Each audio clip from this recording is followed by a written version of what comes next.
अस्सलाम वालेकुम grade 4। My name is Sadaf and I am your computer teacher. Students, आज हम सॉल्व करने जा रहे हैं अपना टेस्ट पेपर जो कि कंसिस्ट करता है हमारी बुक के चैप्टर नंबर 5, 6, 7 और 8 पर। तो चलिए स्टूडेंट्स देखते हैं कि हमारे टेस्ट पेपर में कौन कौन से क्वेश्चंस हैं। तो स्टूडेंट्स, आज हम लोग सॉल्व करने जा रहे हैं अपना टेस्ट पेपर जो कि कंसिस्ट करता है हमारी बुक के चैप्टर नंबर 5, 6, 7 और 8 पर। तो स्टूडेंट्स, एक बार रिकॉल कर लेते हैं कि हम लोगों ने इन चैप्टर्स में क्या पढ़ा है। स्टूडेंट्स, चैप्टर नंबर 5 था MS पेंट के बारे में और हम लोगों ने उसमें देखा था कि किस तरह से आप लोग इमेजेस को ड्रॉ करते हैं और किस तरह से आप लोग डिफरेंट शेप्स को ड्रॉ करते हैं। इसके अलावा स्टूडेंट्स, हम लोगों ने देखा था कि किस तरह आप लोग उन इमेजेस में कलर्स को फिल करते हैं और उन इमेजेस पर फर्दर कुछ एक्शंस परफॉर्म करके भी हमने देखे थे, जैसे कि रोटेट किया था, क्रॉप किया था, सिलेक्ट किया था। ठीक है, ये सारी चीजें तो याद होंगी सबको। तो स्टूडेंट्स, चैप्टर नंबर 6 में हमने क्या पढ़ा था? चैप्टर नंबर 6 था लोगो प्रिमिटिव्स के बारे में, जिसमें स्टूडेंट्स हम लोगों ने पढ़ा था MSW लोगो में इस्तेमाल होने वाली बेसिक कमांड्स क्या होती हैं, जैसे कि फॉरवर्ड, बैकवर्ड, राइट, लेफ्ट। इसके अलावा pen up, pen down, pen erase, pen paint, इस तरह की काफ़ी सारी कमांड्स पढ़ी थी। स्टूडेंट्स, चैप्टर नंबर 7 की तरफ आते हैं। चैप्टर नंबर 7 था लोगो कैलकुलेशंस के बारे में, जिसमें हम लोगों ने देखा था कि किस तरह से आप लोग लोगो लैंग्वेज को यूज करते हुए PR कमांड और लेबल कमांड को इस्तेमाल करते हैं और कैलकुलेशंस को परफॉर्म करते हैं। हम लोगों ने कौन कौन सी कैलकुलेशंस पढ़ी थी? हमने पढ़ी थी addition, subtraction, multiplication and division पढ़ा था। स्टूडेंट्स, अब हम आएंगे चैप्टर नंबर 8 की तरफ। चैप्टर नंबर 8 था बहुत ही इंटरेस्टिंग चैप्टर, जिसमें हम लोगों ने पढ़ा था MS वर्ड के बारे में। तो स्टूडेंट्स, MS वर्ड की बेसिक्स हम लोगों ने पढ़ी थी इस चैप्टर में। तो स्टूडेंट्स, अब हम शुरू करने जा रहे हैं अपना टेस्ट पेपर। तो चलिए मेरे साथ शुरू करें। सबसे पहला क्वेश्चन है फिल इन द ब्लैंक्स, यानी कि स्टूडेंट्स हमारे पास हैं कुछ स्टेटमेंट्स जिनमें हैं ब्लैंक्स और उन ब्लैंक्स को हम लोगों ने फिल करना है सुटेबल वर्ड्स के साथ। चलिए मेरे साथ शुरू कीजिए। फर्स्ट स्टेटमेंट पढ़ते हैं, to insert text in the call out click text, और ये टेक्स्ट का बटन बना हुआ है फ्रॉम डैश ग्रुप। तो स्टूडेंट्स, ये बात हो रही है MS पेंट की विंडो की। MS पेंट में हम लोगों ने कॉल आउट क्लाउड्स बनाकर देखे थे ना, आप लोगों को याद होगा। तो स्टूडेंट्स, उन कॉल आउट क्लाउड्स में हम लोगों ने टेक्स्ट भी लिखा था। अब हम लोगों ने बताना है कि हम लोगों ने ये वाला बटन जो कि टेक्स्ट के लिए यूज होता है वो कहाँ देखा था। स्टूडेंट्स, वो था टूल्स ग्रुप में। ठीक है, जहां पर हम लोगों ने कलर टूल भी देखा था, पेंसिल टूल भी देखा था, इस तरह के हम लोगों ने काफी टूल्स देखे थे वहां। तो स्टूडेंट्स, वहीं पर हम लोगों ने एक टेक्स्ट टूल भी देखा था। तो ये कौन सा ग्रुप था? ये था टूल्स ग्रुप। तो ब्लैंक में लिख लेते हैं टूल्स। ठीक है, नेक्स्ट स्टेटमेंट देखिए। नेक्स्ट स्टेटमेंट है the dash command changes the size of image. कौन सी कमांड यूज होती थी इमेजेस के साइज को चेंज करने के लिए? स्टूडेंट्स, अगेन बात हो रही है MS पेंट की। MS पेंट में हम लोगों ने व्यू में देखा था कि आप लोग यूज करते हैं जूम को अपने इमेजेस का साइज चेंज करने के लिए। अगर आप लोग जूम इन करेंगे तो आप लोग उस इमेज को बिगर साइज में देख सकेंगे, और अगर आप लोग जूम आउट करेंगे तो आप लोग अपने इमेज को नॉर्मल साइज की निस्बत स्मॉलर साइज में देख सकेंगे। तो स्टूडेंट्स, यहाँ ब्लैंक में हम लोग लिख देते हैं जूम। जल्दी से मेरे साथ लिख लीजिए जूम। थर्ड स्टेटमेंट देखिए, dash means to turn the image around central point. Students, again बात हो रही है MS पेंट में हम लोगों ने इस चीज को पढ़ा था। हम लोगों ने कहा था कि किसी भी इमेज को किसी एक पॉइंट के गिर्द घुमाने को हम लोग क्या कहते हैं? हम उसे कहते हैं रोटेट करना। ठीक है, याद है ना सबको? हम लोगों ने पढ़ा था इमेज ग्रुप, और इमेज ग्रुप में हम लोगों ने ये चीज पढ़ी थी कि आप लोग अपने इमेजेस को रोटेट किस तरह से करते हैं। हम लोगों ने देखा था रोटेट लेफ्ट करके, राइट करके, याद है जी? तो स्टूडेंट्स, यहाँ ब्लैंक में हम लोग लिख लेते हैं रोटेट।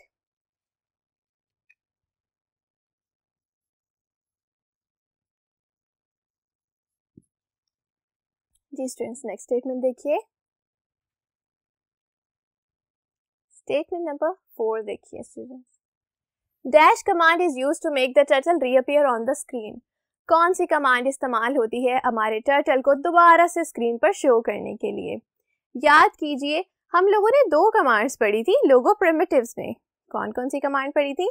एक कमांड हम लोगों ने पढ़ी थी जो कि हमारे टर्टल को हमारे ड्राइंग एरिया से हाइड कर देती थी, यानी कि वो कमांड थी हाइड टर्टल। और स्टूडेंट्स हम लोगों ने पढ़ा था कि अगर आप लोगों ने हाइड टर्टल किया है, उसके बाद आप लोगों ने अपने टर्टल को स्क्रीन पर किस तरह से दोबारा शो करना है, उसके लिए भी हम लोगों ने एक कमांड पढ़ी थी। कौन सी कमांड थी वो? जी, वो थी शो टर्टल कमांड। तो स्टूडेंट्स इस ब्लैंक में हम लोग क्या लिखने वाले हैं? इस ब्लैंक में हम लोग लिखेंगे शो टर्टल। चलिए मेरे साथ लिखिए, शो टर्टल भी लिख सकते हैं और ST भी लिख सकते हैं, क्योंकि ST कमांड भी तो शो टर्टल ही है। नेक्स्ट स्टेटमेंट देखिए, the output of PR2 + 3 + 4 is dash. तो स्टूडेंट्स हम लोगों ने लोगो कैलकुलेशंस पढ़ी थी। जी, लोगो कैलकुलेशंस में हम लोगों ने देखा था कि PR कमांड क्या करती है। PR कमांड हमारी कैलकुलेशंस के रिजल्ट्स को कमांडर विंडो में प्रिंट कर देती है। और स्टूडेंट्स हम लोगों ने डिफरेंट कैलकुलेशंस भी पढ़ी थी PR कमांड को यूज करते हुए, जैसे कि एडिशन, सब्ट्रैक्शन, मल्टीप्लिकेशन और डिवीजन। तो स्टूडेंट्स इस क्वेश्चन में देखिए, यहाँ पर कौन सी कैलकुलेशन परफॉर्म हो रही है? ये है एडिशन।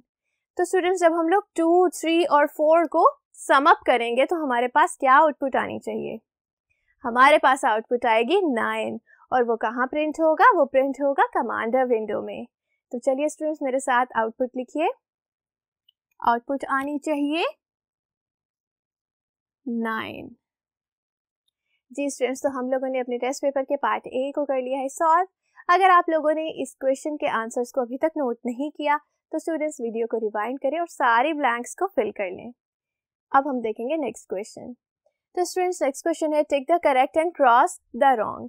स्टूडेंट्स हमारे पास हैं कुछ स्टेटमेंट्स जो कि राइट भी हो सकती हैं और रॉन्ग भी हो सकती हैं। पहली स्टेटमेंट देखते हैं, राइट होती है या रॉन्ग होगी।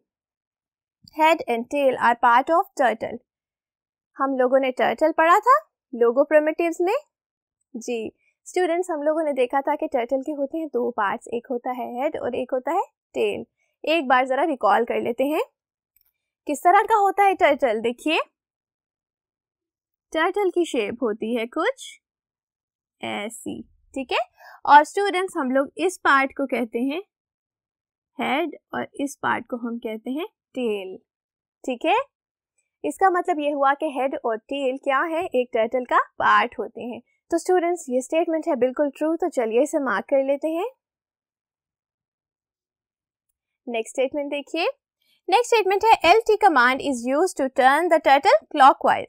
स्टूडेंट्स LT कमांड कौन सी है? LT है लेफ्ट कमांड। राइट और लेफ्ट कमांड्स हम लोग टर्टल की डायरेक्शन को चेंज करने के लिए यूज करते थे, याद है सबको? जी स्टूडेंट्स, तो लेफ्ट कमांड टर्टल को लेफ्ट साइड पे मूव करती थी, ठीक है। लेकिन स्टूडेंट्स क्लॉकवाइज रोटेशन क्या होती है? क्लॉकवाइज रोटेशन होती है राइट। देखिए जरा, अगर ये एक क्लॉक है तो स्टूडेंट्स हमारे क्लॉक की रोटेशन क्या होती है? इस तरह से होती है ना। तो स्टूडेंट्स इसका मतलब है ये है राइट। लेकिन लेफ्ट कमांड क्या करती है? लेफ्ट कमांड हमारे टर्टल को एंटी क्लॉकवाइज रोटेट करती है, ठीक है। यानी कि स्टूडेंट्स ये स्टेटमेंट है रॉन्ग। तो चलिए मेरे साथ इसे मार्क करें रॉन्ग। नेक्स्ट स्टेटमेंट देखिए, थर्ड स्टेटमेंट है द आउटपुट ऑफ PR7 और फिर स्टेरिक का साइन यूज हुआ है और फिर से 7 लिखा हुआ है इज 14। तो स्टूडेंट्स सबसे पहले इस स्टेटमेंट को समझ लीजिए। ये तो हमें पता चल गया है कि यहाँ कोई कैलकुलेशन परफॉर्म हुई है, लेकिन कौन सी कैलकुलेशन परफॉर्म हुई है? स्टेरिक का साइन हम लोग कब यूज करते थे? हम ये यूज करते थे प्रोडक्ट फाइंड करने के लिए, यानी कि 2 या 2 से ज्यादा नंबर्स को आपस में मल्टीप्लाई करने के लिए। तो स्टूडेंट्स 7 और 7 आपस में हो रहे हैं मल्टीप्लाई, ठीक है। तो स्टूडेंट्स सबसे पहले देखिए PR कमांड यूज हो रही है, यानी कि ये रिजल्ट्स कहाँ पर प्रिंट होने हैं? ये रिजल्ट्स प्रिंट होने हैं हमारी कमांडर विंडो में। अब हम बात करते हैं रिजल्ट की। तो स्टूडेंट्स अगर हम 7 को 7 से मल्टीप्लाई करेंगे तो हमारा आउटपुट क्या होना चाहिए? हमारी आउटपुट होती है 49। और स्टूडेंट्स इस स्टेटमेंट में लिखा हुआ है कि आउटपुट होगी 14, यानी कि स्टूडेंट्स ये स्टेटमेंट है रॉन्ग। तो चलिए मेरे साथ इसे मार्क करें रॉन्ग। जी अब हम देखेंगे हमारी फोर्थ स्टेटमेंट क्या है। चलिए मेरे साथ देखिए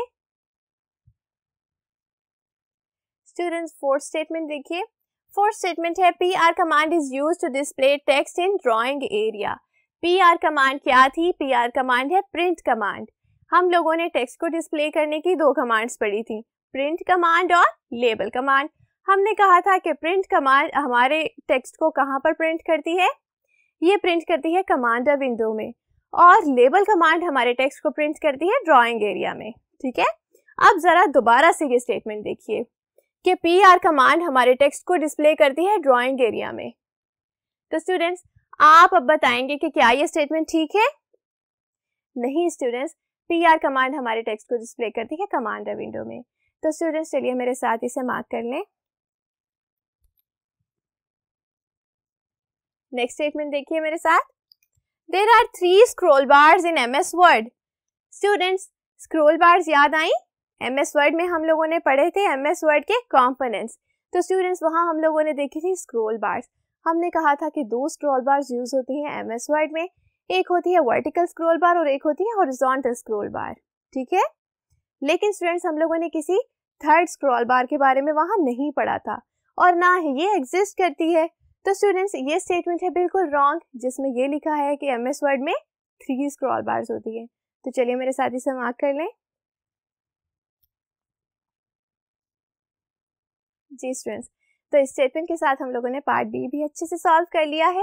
अगर आप लोगों ने क्वेश्चंस के आंसर्स को अभी तक नोट नहीं किया, जल्दी से वीडियो को रिवाइंड करें और जल्दी से नोट कर लें। अब हम देखेंगे हमारा थर्ड पार्ट क्या है। चलिए देखिए स्टूडेंट्स, थर्ड पार्ट देखिए, मैच द कॉलम्स। आपके पास है 2 कॉलम्स, कॉलम A है और कॉलम B है।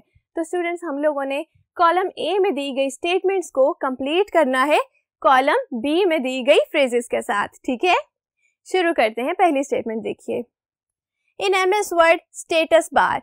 तो स्टूडेंट्स ये स्टेटमेंट आप लोगों को नजर आ रहा है कि ये कंप्लीट नहीं है। हम लोगों ने इसे कंप्लीट करना है कॉलम B में देखकर। तो चलिए मेरे साथ देखिए, स्टेटस बार से रेलेवेंट क्या चीज हमें यहाँ मिलेगी? Ctrl+O नहीं, लेबल कमांड भी नहीं है, डिस्प्लेस पेज नंबर। तो स्टूडेंट्स हम लोगों ने पढ़ा था कि MS वर्ड में स्टेटस बार क्या करती है? हमारे पेज नंबर्स को शो करती है और डॉक्यूमेंट के टोटल वर्ड्स को शो करती है। यही इंफॉर्मेशन दिखाती है ना। तो स्टूडेंट्स इस स्टेटमेंट को हम लोग मैच कर लेते हैं डिस्प्लेस पेज नंबर के साथ। जी सेकंड स्टेटमेंट देखिए, the ribbon has 2 parts. Ribbon के 2 पार्ट्स होते हैं। अब हम लोगों ने इससे रेलेवेंट फ्रेज देखना है। देखिए, Ctrl+O नहीं, लेबल कमांड नहीं, टैब्स एंड ग्रुप्स।